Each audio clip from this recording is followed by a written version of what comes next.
I read Scott Pilgrim a long while ago, and Scott Pilgrim has always either been a goofy story about a bunch of young adults who are trying to figure out their way in life and struggling to figure things out, or it's a story about this dude who's basically grooming a high schooler and is a self-centered prick that eventually learns to be genuine in realizing he's a jerk. Or maybe it's both. I mean, it could be both. Either way, Scott Pilgrim delivers on a lot of different things for different people, and whether you're someone who read Scott Pilgrim or watched the movie, the animation is a very welcome gift to the world. A lot of the people who are fans of Scott Pilgrim also appreciate how ahead of its time it is, and by that I mean how it really fully embraced geek and anime culture prior to it being mainstream.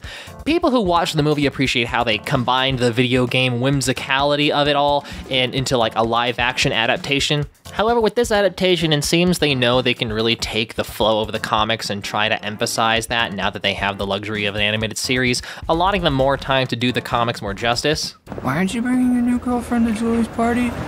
She's not really my girlfriend.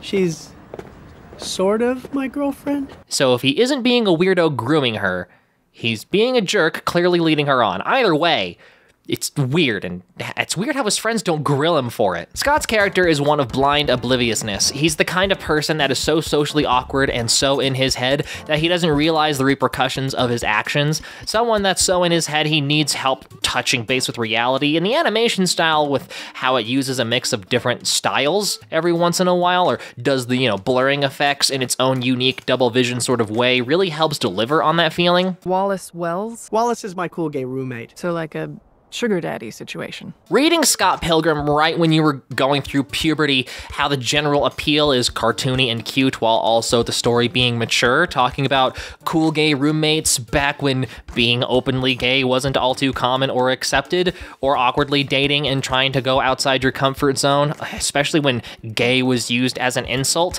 This story was always very jolting to people who read it, how casual everything is, how oddly vacant life can feel, how everything feels like it focuses on one thing and the whole world seems to just freeze. That sort of not quite melancholy. This story is hard to really let go and forget for several generations. I changed my mind. I don't want to have sex with you, Pilgrim. Not right now. That's okay. This was always a scene I really liked. A lot of stories make sex to be this really big, ultra-passionate sort of thing, while Scott Pilgrim really just showed it that sometimes it can be casual and friendly. This scene especially helped reframe my mind on what sex is and your first time, we should really be expecting. Oh yeah, sorry. For anyone who hasn't seen the show, Scott Pilgrim has to fight off Ramona Flowers' 7 evil exes, and if he wins, they'll leave him alone to date Ramona. This is not endorsed by Ramona whatsoever. She just dates stupid losers that can't let things go, just like Scott. So we've created a tournament arc in one of the weirdest ways. They really focus on Ramona being that one super cool girl that just seems to have everything together, very much the it girl of this world. Cool without even trying, and it really created a sort of persona for a lot of people to either copy. A lot of girls kin to Ramona, and a lot of guys saw themselves in Scott, so they wanted their own Ramona. I won! That means you and I are free to get back together, right? Yeah, because who cares what she actually thinks or feels? You guys straight up just had a sausage party stroking each other's dicks thinking you can determine the fate of some girl. Thus, Ramona's exes seriously suck. The literal best thing about this show is that they got the original cast from the movie to be the voices of all the characters. The movie was the big introduction for a lot of people, and a lot of those people also never read the comics. So having that strong carryover from the movie to this show is a really great move. The fact that they managed to get everyone together is cause for some serious props to them. And honestly, props to the cast for committing to their roles. Some people dislike any and all changes they make that deviates from the source material, and if you were expecting me to rage over that, then you're wrong. These things are a lose-lose situation, and frankly, the whole argument is stupid. This and the movie are both good adaptations just for different audiences. Expecting a book to be a one-to-one translation into a movie, or the same thing with a show, is the expectations of someone who doesn't understand anything about writing, not just scripting or screenplay writing. I mean, just writing in general. It doesn't take a genius to understand that you need to adapt the writing to the medium that it's being brought into. One thing I think this show does better than the comic is really showcase their feelings for each other. After Scott died, they do a good job of having the slow monotony of slowly accepting someone is gone and coming to terms with her true feelings. Also, Scott's dead, by the way. Like that moment of time for emotional introspection. And of course, Scott comes back eventually because he has to, no duh. Now that it's in color, you can actually see the color of Ramona's hair. How is her hair not fried? She dyes it like every day. Ramona has a bit more agency and motivation trying to figure out Scott's death that feels like her character is just a little better delivered than in the comics. Ramona sometimes felt like she was pushed to the side to focus more on Scott, and now that we have more time to kill with this show, we have a little bit more time to focus on aspects that the comic couldn't. One thing that they absolutely nailed beyond a shadow of a doubt, that thing that I think regardless of your opinion on this show, the vibes are perfect. The exact same feeling I got reading the comics are translated beautifully to here. And believe me, the movie and comics are very different vibes. I think another aspect of what makes Scott Pilgrim as a story so interesting is that it's basically taking anime and video game superpowers and placing them into the real world, and people think that'd be super cool and awesome, but eventually, just like with all things, it becomes normal. So even though you have Ramona traveling through psychic, metaphysical, subconscious highways and people with random vegan superpowers, it's just like normal life. Like, the world may be ending, but the laundry still needs to get done. After episode 1, they really kind of separate the plot from the comics, and it really just becomes its own show that all that animation budget goes towards the fight scenes. You get the same everyday melancholy and then a breather of dumb action fighting that everyone always loves. It's a solid juggling that makes sense for the pacing. One thing I can't really comment on is how people of the current generation would see this show, because back then it was, what? She did it with a girl? And now bisexuals and pansexuals are just a normal thing. Or at least they're just a normal thing with me. I live in Colorado, so it's not really all that surprising anymore. I don't hang around high schoolers, so I don't know what's up with them, nor do I actively seek out high schoolers to understand what's going on with them.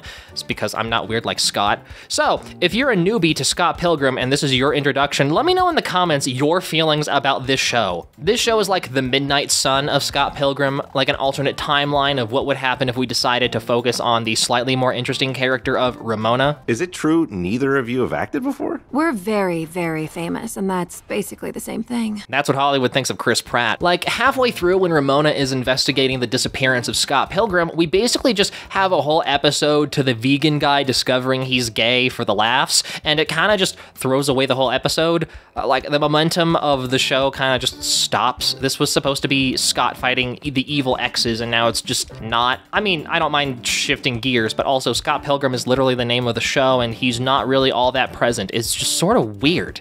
It's funny, don't get me wrong, but it's just a bit jarring. This trailer holds so many memories. What we had was fun, but I've discovered our new kind of fun. He discovered his prostate. If you're jumping into the show expecting a proper adaptation of Scott Pilgrim, you're going to be disappointed. If you're looking for an adaptation at all, then you're going to be disappointed. After a certain point, it's literally not the comics or movie whatsoever. If you're upset at it being so different, honestly, yeah, I get it.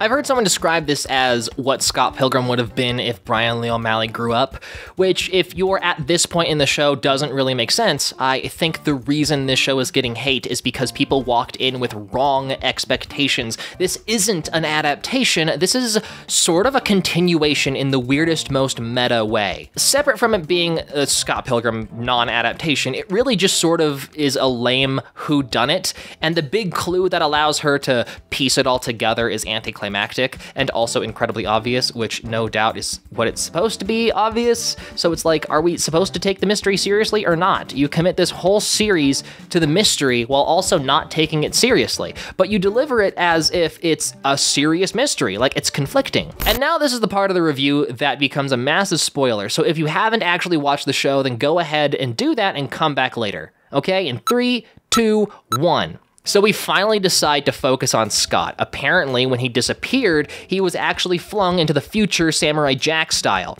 The person who kidnapped him was actually his future self. This is when people talk about this being Brian Lee O'Malley growing up. This Scott, this future Scott, is the original one, the one from the comics that beat up all the evil exes and got the girl. He tells past Scott that it was the worst mistake of his life, and they go through all the events that originally happens in the comics, all the way to him winning. We're divorced? Well, technically we're separated. And this is what I was waiting for. If anything, you can probably sort of call this a lampshade, but also not really. They acknowledge the original canon. They don't just throw it away. And so all the upset that was slowly building up throughout the whole show suddenly starts going away. This isn't an adaptation. This is a continuation.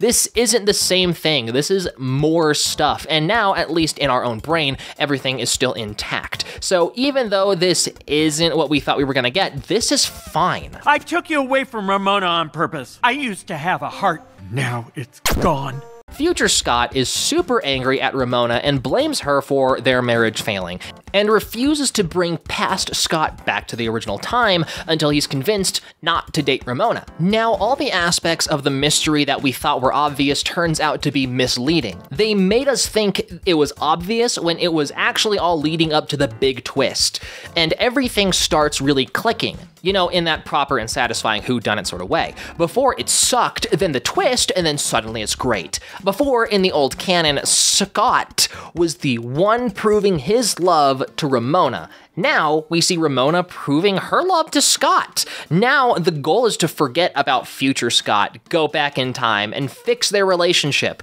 or their potential relationship. They've only been on like one date. And then future Ramona just leaves. Scott apologizes to Knives for being a massive creep and two-timing them, which is definitely another part where Brian Lee O'Malley kind of grew up. Apparently a 23-year-old dating a high schooler is frowned upon by society. And that's reflected by literally all the evil exes having moved on. They've all grown up. They've all found something new other than Ramona. The only one that hasn't really evolved beyond who they were in the original canon is Scott. Ramona has kind of just been going on a whole journey of being an adult and talking it out with her exes. Then, you know, some time paradox stuff, and the world versus Scott Pilgrim is just a hand-to-chef kiss. Mwah. Now all the important characters are in the metaphysical brain space highway thing. Now the really real final boss is even older Scott Pilgrim. This is, in a literal sense, Scott fighting his old self, and by that I mean this new interpretation of Scott facing against his kinda weird and sorta problematic old interpretation. This is Scott growing up. This is Scott learning to be better. If you're new to Scott Pilgrim, this is a really neat story, but I really recommend reading the comics and not the movie before watching this. It's just so much more satisfying seeing how they've evolved and why this is so important to the people who grew up with the story. It's like The World Ends With You versus Neo The World Ends With You. Great games, by the way. So everyone gets zapped back to their timeline except Scott, and Ramona. This final fight is really showcasing how a relationship should work. It's not one person proving themselves to the other, it's both people working together to attack the problem, and not attack each other. This is Ramona and Scott actually choosing to be a proper couple. This is Scott seeing the failures of his past, Ramona willing to pick Scott regardless of the struggles they're going to face. This is the useless old self-centered Scott learning he's been a doofus, and current Scott seeing what happens if he doesn't change. And Ramona also learning that she ain't perfect either. She's been low-key kinda toxic to her old exes. This is them learning to accept who they are and choosing to become better, making amends with their problems and figuring it all out. I love you, Scott, and I run away from the thing that I love. But what I've done in the past doesn't have to define me. This whole show feels like an apology for misdirecting a whole generation about what relationships are supposed to look like. It really feels like everyone, not just the characters, really matured, figured things out, and decided to be better rather than dwell in their own nasty apartment going full hikikomori. This is the chronically online troll deciding to realize staying inside is only making themselves themselves worse and finally touching grass, choosing to become a new person.